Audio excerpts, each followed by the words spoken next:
வணக்கம் சாமி. உங்களில் எத்தனை பேர் கவர்மெண்ட் ஹாஸ்பிட்டல் போயிருப்பீங்க? போனவங்களுக்கு அங்கே என்ன நடக்கும் தெரியும். புதுசாக போகிறவங்களுக்கு ஒரு அறிவுரை சொல்கிறேன். அப்படி நீங்கள் ஹாஸ்பிட்டல் போகணுன்னா சூடு சொரணை வெக்கமான இதெல்லாம் வீட்டில் கழட்டி வச்சுட்டு போயிருங்க. ஏன்னா அங்கே போனால் கேட்டில் நிற்கிற வாட்ச்மேன் கூட உங்களை அஞ்சேரி ஜீவனாக தான் பார்ப்பாங்க. செவிலியர் தாயின்னு சொல்லக்கூடிய நர்ஸுங்க கூட தேங்க போ தேங்க வா வரிசையில் நில்லு எங்கள் உயிரை எடுக்கிறதுக்குனே வரீங்களே அப்படின்னு மனிதாபிமானம் இல்லாமல் உங்களை மனுஷனாக கூட மதிக்க மாட்டாங்க. கம்பவுண்டர் சொல்லவே வேண்டுமா?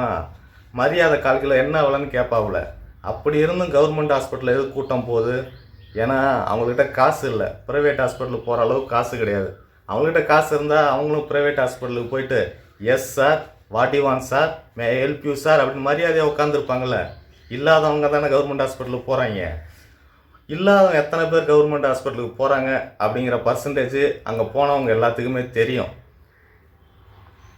கவர்மெண்ட் ஹாஸ்பிட்டலில் வேலை பார்க்குற எல்லாரும் ஒரு விஷயம் தெரிஞ்சுக்க வேண்டியது என்னென்னா, நீங்கள் சாப்பிட்றது, நீங்கள் வாழ்கிற வாழ்க்கை இதெல்லாம் மக்களோட வரி பணத்துலேருந்து வருதுங்கிறத மறந்துடாதீங்க தயவுசெய்து.